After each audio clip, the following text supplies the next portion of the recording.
Good morning students. Today we will discuss about full wave rectifier. കഴിഞ്ഞ ക്ലാസ്സിൽ നമ്മൾ discuss ചെയ്തത് ഹാഫ് വേവ് റെക്ടിഫയർ ആയിരുന്നു. നമ്മൾ ഇവിടെ ഡിസ്കസ് ചെയ്യാൻ പോകുന്നത് ഫുൾ വേവ് റെക്ടിഫയറിനെ കുറിച്ചാണ്. ഇപ്പോൾ full wave rectifier what is rectifier എന്ന് വെച്ചാൽ എന്താണ്? എ സിയിനെ ഡി സിയിലേക്ക് കൺവേർട്ട് ചെയ്യുന്ന ഒരു സർക്യൂട്ടാണ് അല്ലെങ്കിൽ ഒരു ഡിവൈസാണ് എന്ത് റെക്ടിഫയർ അല്ലേ? അപ്പോൾ ഒരു ഫുൾ വേ റെക്ടിഫയർ എന്ന് പറഞ്ഞാൽ it is an electronic circuit that converts A C to D C. ഇതിലും A C to D C തന്നെയാണ് കൺവേർട്ട് ചെയ്യുന്നത്, പക്ഷേ it's over a complete cycle, over the complete cycle. Okay, ഇതിങ്ങനെ പറയാൻ കാരണം എന്താണെന്ന് വെച്ചാൽ നമ്മൾ ഹാഫ് വേവ് റെക്ടിഫയറിൽ ഹാഫ് സൈക്കിളിലായിരുന്നു നമുക്ക് എന്താ കിട്ടിയിരുന്നത്. ഔട്ട്പുട്ട് എടുക്കുമ്പോൾ നമുക്ക് കിട്ടിയിരുന്ന ഔട്ട്പുട്ട് ഇങ്ങനെയായിരുന്നു അല്ലേ? നെഗറ്റീവ് ഹാഫ് സൈക്കിളിൽ നമുക്ക് ഒരു വേവും കിട്ടിയിരുന്നില്ല, അല്ലെങ്കിൽ നമുക്ക് റെക്ടിഫയർ ആക്ട് ചെയ്യുന്നില്ലായിരുന്നു അല്ലേ? Current pass ചെയ്യുന്നില്ലായിരുന്നു. സോ അതുപോലെയല്ല ഇവിടെ ഫുൾ വേ റെക്ടിഫയറിൽ അതായത് കംപ്ലീറ്റ് സൈക്കിളിൽ നമുക്ക് എന്ത് കിട്ടുന്നുണ്ട്? നമുക്ക് കറണ്ട് പാസ് ചെയ്യാൻ പറ്റുന്നുണ്ട്. വെച്ച് ആക്ച്വലി മെയിൻ ഡിഫറൻസ് എന്താണെന്ന് വെച്ചാൽ മോർ എഫിഷ്യൻ്റ് ആണ് ഹാഫ് വേ റെക്ടിഫയറിനേക്കാളും ഫുൾ വേ റെക്ടിഫയർ. ഓക്കെ, അപ്പം there are two types of full way rectifier. One is centre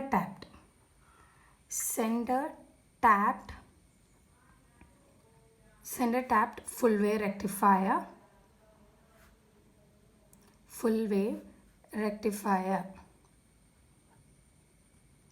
and the other one is bridge rectifier. So today we will discuss about center tapped full wave rectifier. Here center tapped full wave rectifier is an electronic circuit that converts input AC to output DC over a complete cycle. Okay, നമുക്കിപ്പോൾ rectifier ഉണ്ടാക്കാൻ വേണ്ടി അല്ലെ റെക്ടിഫയറിന് വേണ്ടി നമുക്ക് 3 components വേണമെന്ന് പറഞ്ഞിരുന്നു. നമ്മൾ half way rectifier discuss ചെയ്യുമ്പോൾ നമ്മളത് പറഞ്ഞതാണ് 3 കമ്പോണൻസ് വേണം. ആ കമ്പോണൻസ് ഏതൊക്കെയാണ്? One is step down transformer, and the other one is diode, and the third one is load resistance. And here നമ്മൾ 3 വെച്ചിട്ട് ചെയ്യുന്നുണ്ട്. ഓക്കെ, ഹിയർ നമ്മൾ 2 or more ഡയോഡ് വെച്ചിട്ടാണ് ഫുൾ വേ റെക്ടിഫയർ സർക്യൂട്ട് കൺസ്ട്രക്ട് ചെയ്യുന്നത്. Okay, this is step down transformer, diode D1 and diode D2 here, and the load resistance RL here. ഇവിടെ RL നമ്മളിവിടെ centre ട്രാൻസ്ഫോമറിൻ്റെ സെൻറ്ററിൽ tap ചെയ്ത് വെച്ചിരിക്കുകയാണ് ചെയ്തിരിക്കുന്നത്. അതുകൊണ്ടാണ് ഇവിടെ സെൻറ്റർ ടാപ്ഡ് ഫുൾ വേ റെക്ടിഫയർ എന്നുള്ള പേര് വരാൻ കാരണം. ഓക്കെ, അതായത് ഇതിൻ്റെ വർക്കിംഗ് എങ്ങനെയാണെന്ന് വെച്ചാൽ നമ്മളിവിടെ ഒരു AC വോൾട്ടേജ് കൊടുക്കുമ്പം, നമ്മൾ ഹാഫ് വേവ് റെക്ടിഫയർ പറഞ്ഞ പോലെ തന്നെയാണ്, ഒരു AC വോൾട്ടേജ് കൊടുക്കുമ്പം ഇവിടെ എന്ത് ചെയ്യുന്നുണ്ട്? ട്രാൻസ്ഫോമറിൻ്റെ ഉള്ളിൽ കൂടെ കറണ്ട് പാസ് ചെയ്യുന്നുണ്ട്. കറണ്ട് പാസ് ചെയ്യുമ്പം ഇവിടെ D1 എന്ത് ചെയ്യുന്നു? Let it be A and B here. During the positive half cycle A എന്തായിരിക്കും? പോസിറ്റീവ് ആയിരിക്കും. ഹാഫ് വേ റെക്ടിഫയറിൽ നമ്മൾ പറഞ്ഞതല്ലേ A പോസിറ്റീവ് ആയിരിക്കും. അപ്പോൾ ഡയോഡ് എന്തായിരിക്കും? ഒരു ക്ലോസ്ഡ് സ്വിച്ച് ആയിട്ട് ആക്ട് ചെയ്യും, ആൻഡ് ഹിയർ കറണ്ട് പാസ് ചെയ്യും അല്ലേ? Diode is acting as A forward bias ആയിട്ട് ആക്ട് ചെയ്യും, അല്ലെങ്കിൽ it is forward biased. So during the positive half cycle, the end A will be positive, and the diode D1 will be forward biased, and the current is passing through this direction. Current എന്ത് ചെയ്യുന്നുണ്ട്? ഇങ്ങനെയാണ് pass ചെയ്യുന്നത്. During the positive half cycle നമ്മൾ പറഞ്ഞു ഇവിടെ D1 forward bias ആവുമ്പം D2 എന്ത് ചെയ്യുന്നുണ്ട്? D2 എന്താവുന്നുണ്ട്? റിവേഴ്സ് ബയാസ് ആവുന്നുണ്ട്. സോ ഇവിടെ കറണ്ട് പാസ് ചെയ്യില്ല. അതുകൊണ്ടാണ് കറണ്ടിൻ്റെ ഫ്ലോ ഇങ്ങനെ ആവുന്നത്. Okay, the current is flowing in this direction. Okay, so during the positive half cycle diode D1 is forward biasing, forward biased, and D2 is reverse biased. Okay, now in the negative half cycle, ഇനി നമുക്ക് എന്താ positive half cycle നമ്മൾ discuss ചെയ്തു. And during the negative half cycle B is positive അല്ലേ, B is positive and the diode D2 is forward biased. അപ്പം ഇവിടെ B is positive ആകുമ്പം ഇവിടെ ഡയോഡ് എന്ത് ചെയ്യും, D2 ആണ് എന്ത് ഫോർവേഡ് ബയാസ്ഡ് ആവുന്നത് അല്ലേ. അപ്പം ഇവിടെ D2 ഒരു ക്ലോസ്ഡ് സ്വിച്ച് ആയിട്ട് ആക്ട് ചെയ്തിട്ട് ഇവിടെ കറണ്ട് പാസ് ചെയ്യുന്നുണ്ട്. So D2 is acting as A forward, D2 is forward biased and the current is while D1 എന്ത് ചെയ്യും, അപ്പം നെഗറ്റീവ് ഹാഫ് സൈക്കിളിൽ ബി പോസിറ്റീവ് ആവുമ്പം D2 എന്ത് ചെയ്യുന്നുണ്ട്, ഫോർവേഡ് ബയാസ്ഡ് ആവുന്നുണ്ട്. And while that time D1 എന്ത് ചെയ്യുന്നുണ്ട്, റിവേഴ്സ് ബയാസ്ഡ് ആവുന്നുണ്ട്. So the current is passing in this direction. So current എങ്ങനെയാണ് പാസ് ചെയ്യുന്നത്, ഈ ഡയറക്ഷനിൽ കറണ്ട് പാസ് ചെയ്യുന്നുണ്ട്. Okay, so during the negative half cycle D2 is forward biased, D2 ആണ് forward biased ആവുന്നത്, and D1 is reverse biased. Okay, ലോഡിലൂടെയുള്ള direction, കറണ്ടിൻ്റെ direction എന്ത് ചെയ്യുന്നുണ്ട്.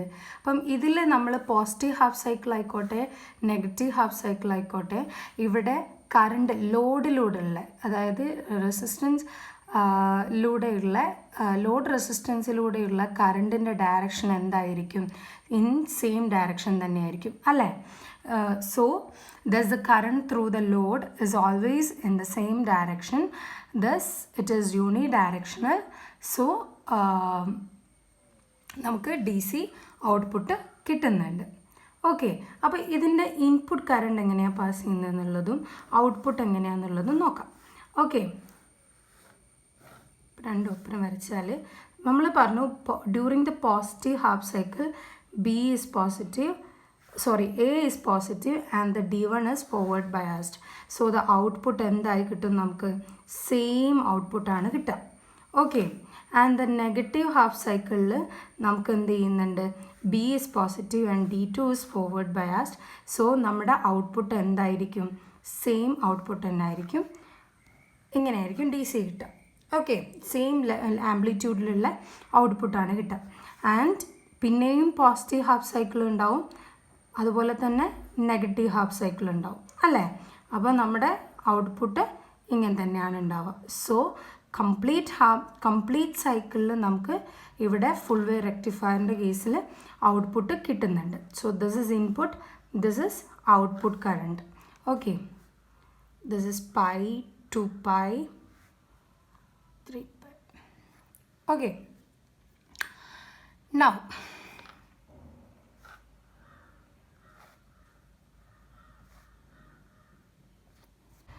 ഇനി നമുക്ക് കാണേണ്ടത് എന്താണ്, IDC കാണണം, IRMSും കാണണം. സോ IDC കാണാൻ നമ്മൾ ഹാഫ് വേ റെക്ടിഫയറിൽ ചെയ്ത അതേ ടൈപ്പ് തന്നെ, അതായത് ലെറ്റ് AC റെക്ടിഫയറിൻ്റെ കറണ്ട് എന്തായിരിക്കും, AC കറണ്ട് എന്തായിരിക്കും, I is equal to IM sin omega t. Same method തന്നെയാണ്, ഞാൻ റിപ്പീറ്റ് ചെയ്യുന്നില്ല, യു നോ ദാറ്റ് അല്ലേ, കഴിഞ്ഞ ക്ലാസ്സിൽ നമ്മൾ പഠിച്ചതാണ്. So I is equal to IM sin omega t ആണ്. And we know that IDC is equal to equation എന്തായിരുന്നു, 1/2 pi into integral 0 to pi I into dt ആയിരുന്നു. അപ്പം നമുക്ക് IDC is equal to, നമുക്ക് എന്ത് കിട്ടും, IDC is equal to 1/2 pi into integral 0 to pi, what is I here, Im sin omega t. So here നമുക്ക് half wave റെക്ടിഫയറിൻ്റെ കേസിൽ നമ്മുടെ വേവ് എങ്ങനെയായിരുന്നു, നമ്മുടെ വേവ് ഹാഫ് ഓഫ് ദ സൈക്കിളായിരുന്നു. സോ നമ്മുടെ വേവ് നമ്മൾ എടുത്തിരുന്നത് ഒരു സൈക്കിളിൽ തന്നെ ഒരു വേവ് ആയിരുന്നു നമുക്ക് കിട്ടിയിരുന്നത്. പക്ഷെ ഇവിടെ നമ്മൾ ഒരു സൈക്കിളിൽ തന്നെ നമുക്ക് ഔട്ട്പുട്ട് എന്ത് കിട്ടുന്നുണ്ട്? 2 വേവ് ആയിട്ട് കിട്ടുന്നുണ്ട്. So here we will multiply with 2. Okay, so our equation will be IDC is equal to 2Im by 2 pi into integral 0 to pi sin omega t. Sin omega t into d omega t. d omega t here. So 2 cancel. ബാക്കിയുള്ളത് എന്താണ്? Im by pi. So കഴിഞ്ഞ ക്ലാസ്സിൽ ഞാൻ പറഞ്ഞിരുന്നു integral of sine omega T D omega T എന്താണ്? ഇത് നമുക്ക് കിട്ടിയിരുന്നത് 2 ആണ്. ഞാൻ ചെയ്ത് കാണിച്ചു തന്നിട്ടുണ്ടായിരുന്നു. സോ വിൽ ഡയറക്റ്റ്ലി നമ്മൾ എന്ത് ചെയ്യാണ്? ഇതിലേക്ക് സബ്സ്റ്റിറ്റ്യൂട്ട് ചെയ്യാണ്. So we are getting the answer 2Im by pi. So we get IDC is equal to 2Im by pi. IRMS എന്താ ഇവിടെ കിട്ടുക നോക്കാം. ഓക്കെ, അപ്പോൾ നമ്മൾ കഴിഞ്ഞ ഹാഫ് വേ ഇക്വേഷനിൽ അതിൽ ചെയ്ത പോലെ തന്നെ ഇക്വേഷൻ എന്താണ്? IRMS is equal to 1 by 2 pi whole raised to IRMS is equal to 1 by 2 pi into integral 0 to pi I square dt അല്ലേ, whole raised to 1 by 2. So here IRMS ഞാൻ പറഞ്ഞു നേരത്തെ നമ്മളിവിടെ കംപ്ലീറ്റ് സൈക്കിളാണ് നമ്മൾ use ചെയ്യുന്നത്, നമുക്ക് കിട്ടുന്നത്. So will multiply with 2 here into integral 0 to pi I square എന്ന് പറഞ്ഞാൽ എന്താണ്? Im square sine square omega T into D omega T whole raise to 1 by 2 അല്ലേ. സോ ഇൻറ്റഗ്രൽ നമുക്ക് പുറത്തെടുക്കാനുള്ളത് എടുക്കാം അല്ലേ. സോ 2 ക്യാൻസൽ ചെയ്യും. ബാക്കി ഉണ്ടാവുക ഈ നമുക്ക് Im സ്ക്വയറിനെ നമ്മൾ കഴിഞ്ഞ ഡെറിവേഷനിലുള്ളതുപോലെ തന്നെ Im square by pi into integral 0 to pi sine square omega T D omega T whole raised to 1 by 2. So here integral sin square omega t d omega t എന്തായി കിട്ടുന്നുണ്ട്? ഇതിനെ നമ്മൾ എന്തായിട്ടാണ് എഴുതിയിരുന്നത്? 1 minus cos 2 omega t by 2 ആക്കി എഴുതിയിട്ടുണ്ട് അല്ലേ. So final answer ഇതിൽ നിന്ന് നമുക്ക് final answer and we had multiplied D omega T to this and we had derived this അല്ലേ. ഇൻ്റഗ്രേറ്റ് ചെയ്തു, നമ്മൾ ലിമിറ്റ് അപ്ലൈ ചെയ്തു ആൻഡ് ഫൈനൽ ആൻസർ എന്തായിരുന്നു നമുക്ക് കിട്ടിയിരുന്നത്? Im square by 2 pi into pi ആയിരുന്നു, ഹോൾ റേസ് ടു 1 by 2. ഇതായിരുന്നു നമ്മുടെ ആൻസർ. അതായത് ഈ 2 ഈ 1 minus cos 2 omega T by 2ൻ്റെതാണ് ഈ 2 വരുന്നത്. പിന്നീട് വരുന്നത് ഈ പൈ എന്താണ് വരുന്നത്? നമ്മൾ ലിമിറ്റ് അപ്ലൈ ചെയ്തപ്പം കിട്ടുന്ന ആൻസറാണ്. ഓക്കെ, പിന്നീട് ഉള്ളതെല്ലാം ക്യാൻസൽ ചെയ്യപ്പെടുകയാണ് ചെയ്യുന്നത്. കഴിഞ്ഞ ക്ലാസ്സിൽ നമ്മൾ പറഞ്ഞതാണ് കേട്ടോ. സോ ആൻഡ് പൈ ക്യാൻസൽ ചെയ്യും and will get Im square by 2 whole raise to 1 by 2. So 1 by 2 കൊടുക്കുമ്പം നമുക്ക് കിട്ടുന്ന ആൻസർ എന്താണ്? Im by √2 ആണ്. സോ ഇതിൽ ഫുൾ വേവ് റെക്ടിഫയറിൻ്റെ കേസിൽ IRMS is equal to Im by √2 and IDC is equal to 2Im by pi ആണ് നമുക്ക് കിട്ടുക. ഓക്കെ, സോ നമുക്ക് power DC and power AC കാണാം.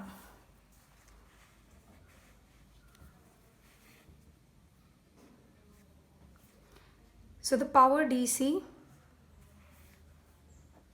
is equal to IDC square into RL. That is IDC is equal to 2Im by pi into RL. അല്ലേ. And the power AC എന്താണ്? Power AC is equal to RL plus RF into IRMS square. That is equal to IRMS is Im by root 2 into RL plus RF here. Thus the efficiency is equal to, efficiency എന്തായി കിട്ടും, നമുക്ക് എന്ത് കിട്ടും, power DC RL into 2Im by pi അല്ലേ. Oh, this is whole square, this is also whole square, okay, by, this is whole square here also, and by Im by root 2 whole square into RL plus RF. Here we get efficiency is equal to RL into 2Im by pi whole square by RL plus RF into Im by root 2 whole square. Okay, here Im cancel ചെയ്യപ്പെടും, and we'll get the answer as, efficiency answer as 0.81 into RL plus RL by RL plus RF. ഇങ്ങനെയാണ് നമുക്ക് കിട്ടുക. Okay, so we get the efficiency of full wave rectifier as this, and for the efficiency maximum ആവണമെങ്കിൽ we need RF should be very very less than RL. Thus the efficiency RF should be very very less than RL for the maximum efficiency. So this RF is negligible, or it is very very small, so it is negligible. So RL cancel out edit, we get the efficiency as 81%. Okay, so the efficiency for the full wave rectifier is 81%, okay, or 0.81. നമ്മളെ ripple factor equation എന്താണ്, root of IRMS by IDC whole square minus 1. Okay, what is here IRMS എന്താണ്, Im by root 2 ആണ്, by Im by 2Im by pi ആണ് IDC. So whole square minus 1. This is the ripple factor for the full wave rectifier. അപ്പോൾ നമ്മൾ substitute ചെയ്തു and cancel out ചെയ്താൽ നമുക്ക് കിട്ടുന്ന ripple factor answer എന്താണ്, 0.48 ആണ്. So thus the value of ripple factor for the full wave rectifier is 0.48 here. The tapped full wave rectifierൻ്റെ കേസായിരുന്നു നമ്മളിപ്പോൾ പഠിച്ചത്. അതിൻ്റെ വർക്കിംഗ്, അതിൻ്റെ ഫുൾ വേവ് റെക്ടിഫയറിന് മൊത്തമായിട്ടുള്ള റിപ്പിൾ ഫാക്ടറും എഫിഷ്യൻസിയും ആണ് ഉള്ളത്. സോ ബ്രിഡ്ജ് റെക്ടിഫയറിൻ്റെതും നമ്മുടെ സെയിം എഫിഷ്യൻസിയും സെയിം റിപ്പിൾ ഫാക്ടർ തന്നെ ആയിരിക്കും. സെൻറ്റർ ടാപ്ഡ് വർക്കിംഗ് മാത്രം ഒന്ന് മാറുകയുള്ളൂ. ബ്രിഡ്ജ് റെക്ടിഫയറിൻ്റെ വർക്കിംഗ് നമുക്ക് നെക്സ്റ്റ് ക്ലാസ്സിൽ പഠിക്കാം. Okay, thank you.